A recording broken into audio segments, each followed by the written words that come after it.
What if you're not broken, just awake in a sleeping world? This thought, silent but devastating, haunts you in the quiet hours when the noise of performance fades and the echo of your own mind becomes unbearable. The day's duties have ended, the lights are off, the mask rests where you dropped it, and still there is no peace, no arrival, no sense of having truly lived. You have done what they asked, you followed the script, you pursued the dream, and yet you feel no closer to anything real. The joy you were promised has not come. The purpose they assured you of has begun to taste like ash. And so you wonder, not with words, but with something deeper. What is this ache? What is this unseen weight that presses even when nothing is wrong? It begins as irritation, a subtle gnawing resentment at the world, its falseness, its theater, its empty repetitions. You tire of the conversations, the smiles, the duties that fill your days with everything except meaning. You grow bitter at the world's promises, of love that redeems, of work that fulfills, of happiness that arrives like a reward for effort.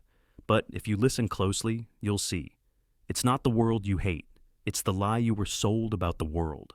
The lie that life would make sense, that it would deliver, that it was ever meant to feel like home. Schopenhauer would not have asked you to heal this discomfort. He would have asked you to examine it, not to run from the ache, but to enter it. For beneath the ache lies truth, unwelcome, unmoving, and incorruptibly honest. The truth is this: the life you were taught to pursue is not real. The satisfaction it promises is not real. The system that measures your worth is not real. It was never designed to free you. It was built to use you, to replicate itself, to sustain a cycle of desire that keeps the will alive and you asleep. And now you are no longer fully asleep. That is the trouble. You are waking up, not all at once, but in painful increments. And in waking, you begin to see what the sleeping do not, that most of what you called normal was in fact a kind of shared delusion, a dream inherited, not chosen. And in this dream, you were cast as a character, obliged to perform, to please, to ascend. But the role no longer fits, the lines feel foreign, the applause has grown silent. So here you are, half in the world, half outside it, tasting the bitterness of clarity, but not yet free of the craving for the lie.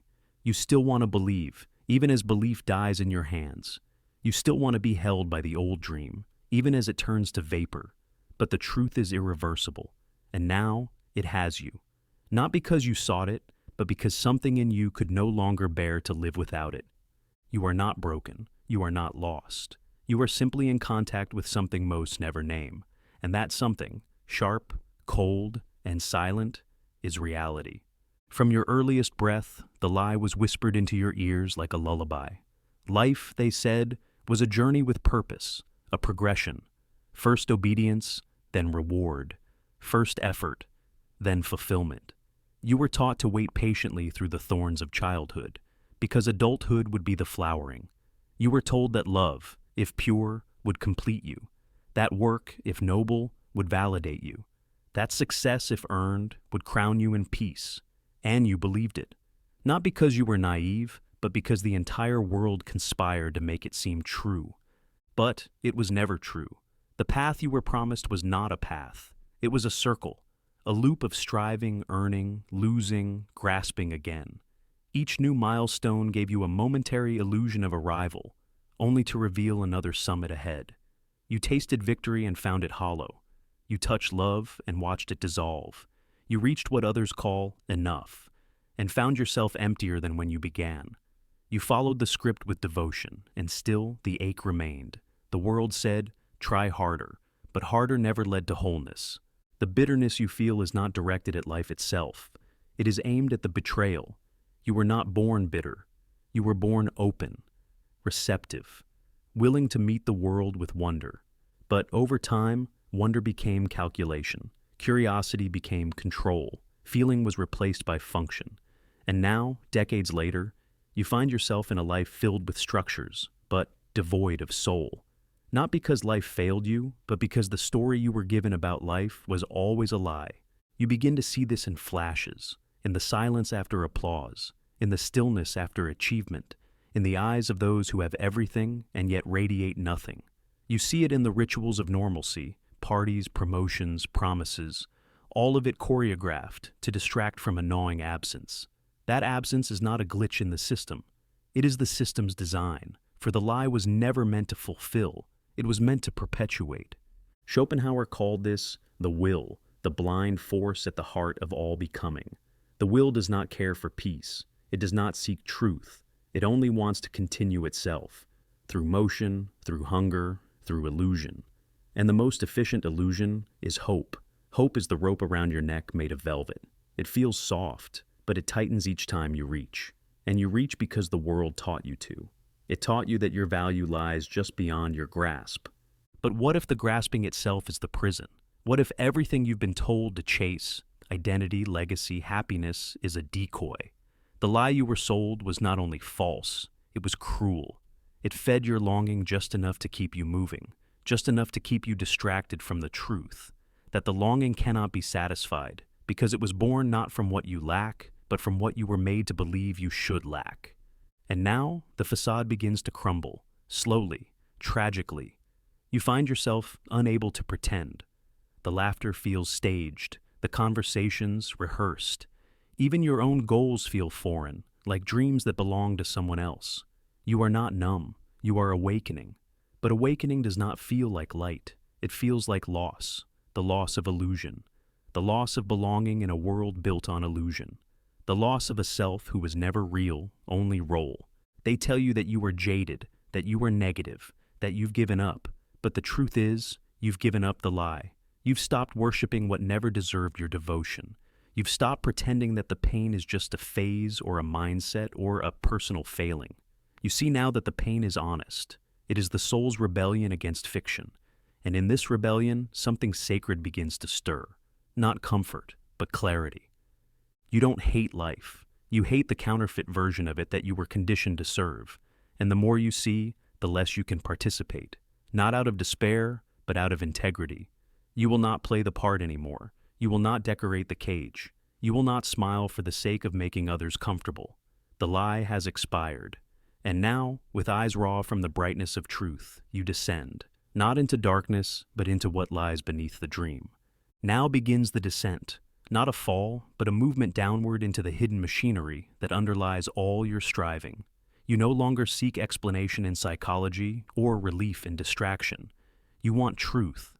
But truth, when seen clearly, is not beautiful. It is bare, it is indifferent, and it does not care for your comfort. It only asks that you see it without blinking. And so, you descend, led not by faith, but by fatigue, into the core of what Schopenhauer named the will. The will is not a god. It has no morality, no preference, no design. It is the root force that surges through all things. In nature, it grows, consumes, reproduces. In man, it dreams. And in those dreams, of love, of legacy, of meaning, it conceals itself. For if you saw it as it truly is, a blind, ceaseless impulse, you would stop obeying it. But the will is clever. It seduces. It whispers that the next success will be enough, that the next relationship will save you, that the next version of yourself will finally deserve peace. And so, you obey. You climb, you chase, you hope. But the chase never ends, because the will does not want peace. It wants perpetuation. Even when you think you are seeking happiness, you are serving it. Even your noblest efforts, philosophy, art, compassion, are merely its higher disguises. You speak of love, but what you mean is possession. You speak of purpose, but what you seek is relief from the burden of awareness. And the will gives you just enough to keep you moving, just enough to keep you believing, just enough to keep you blind. And now, the blindness fades. You begin to see the repetition, not only in your life, but in all life. Desire, attainment, boredom, new desire. Struggle, victory, emptiness, new struggle. Even the moments of joy are brief suspensions of pain, not states of being. The lover, once won, loses their magic. The goal, once reached, evaporates into the air. The identity, once achieved, becomes a cage. Nothing holds, nothing rests. Because the will never sleeps. It moves through you like hunger through the body, uninvited, unstoppable, absurd. You look at others and see the same pattern. Some are still enchanted. their eyes bright with the hope you once held. You do not envy them, you pity them, for you know where it leads. You see it in the elderly who still cling to image, to plans, to the next thing. You see it in the rich, hollowed by indulgence. You see it in the spiritual seeker, addicted to transcendence. All are still chasing the lie, and the will feeds on their belief. What they call progress is just movement in a circle.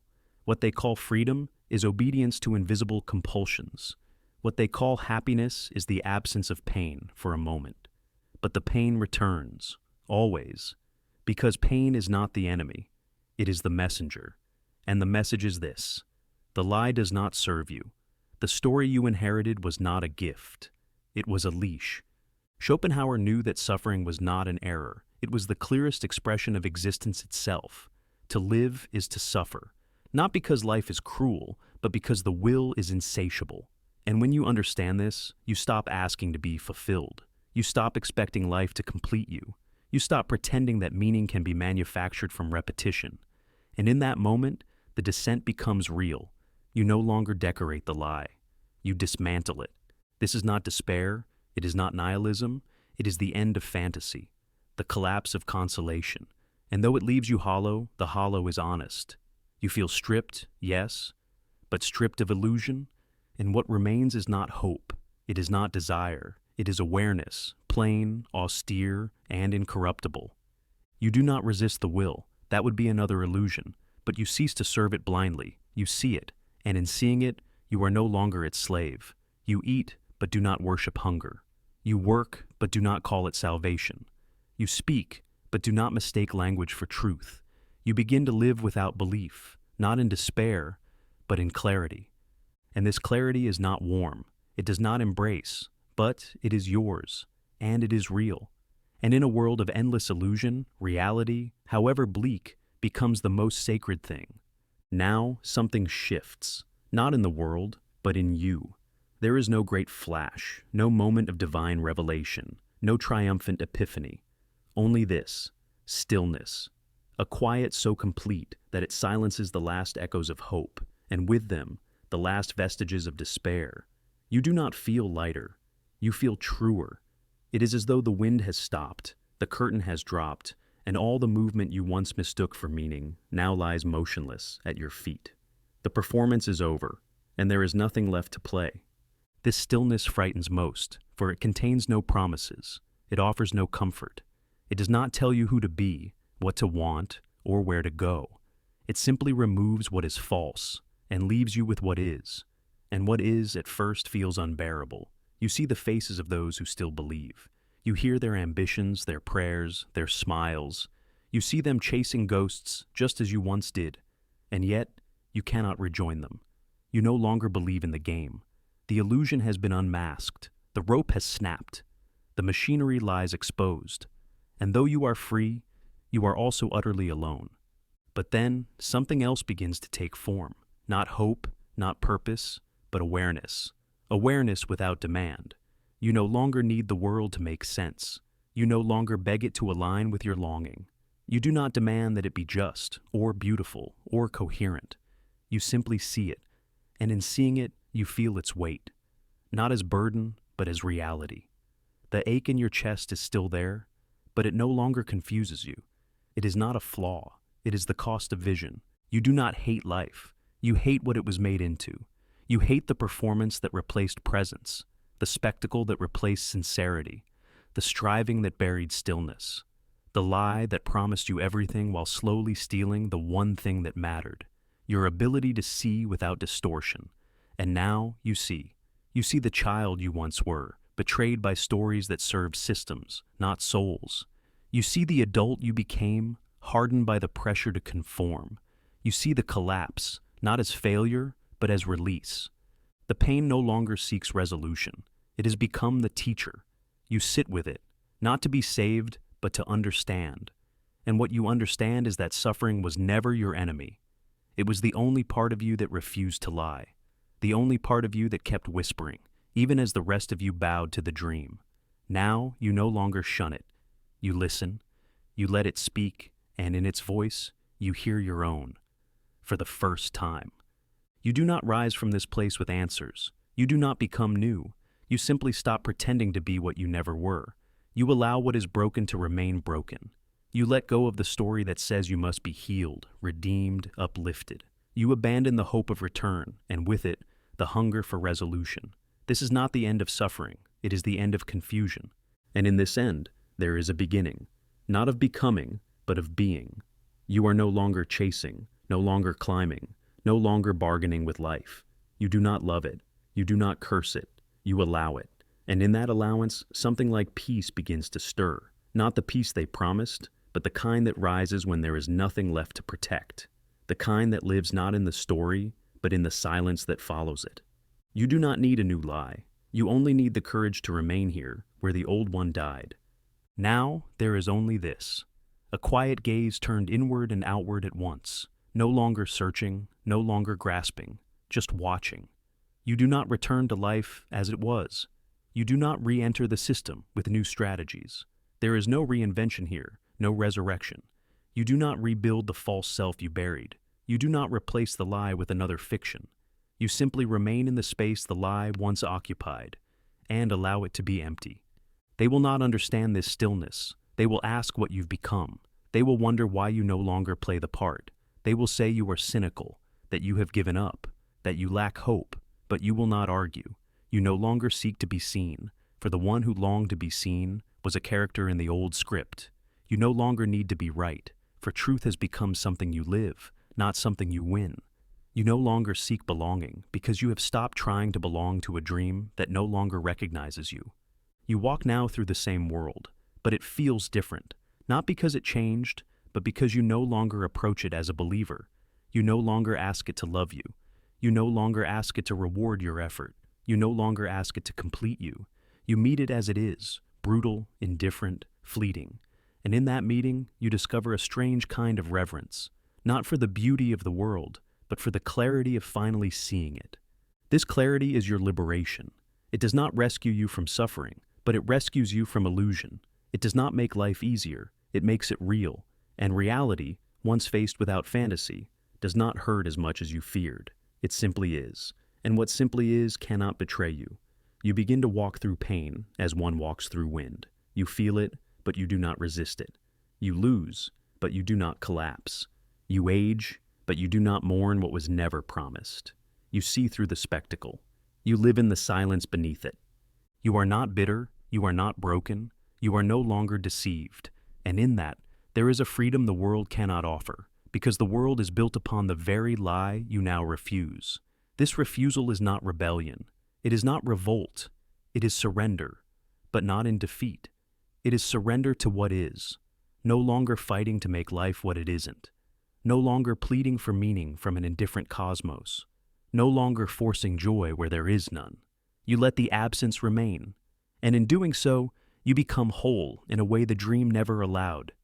You were not made for this world as they framed it. You were made to see through it, and now that you do, there is no going back, nor would you want to, because in the absence of illusion, a new kind of presence begins, not one of achievement or identity or glory, but one of truth, simple, cold, steady. You rise each day not to win, but to witness. You do what must be done, not to matter, but to remain. And even in your smallest actions, you are no longer asleep. The world will continue as it always has, offering lies, selling dreams, punishing truth. But you are no longer its captive. You do not hate the world. You hate what it asked you to become. And now you have declined the offer. You have stepped outside the circle. You have said no, not loudly, not angrily, but finally. So let the others chase. Let the noise persist. You are no longer moved by it. You are the one who watches now. You are the one who remains. If this shattered something you were told, leave a trace below. Write what part of the lie you're no longer carrying.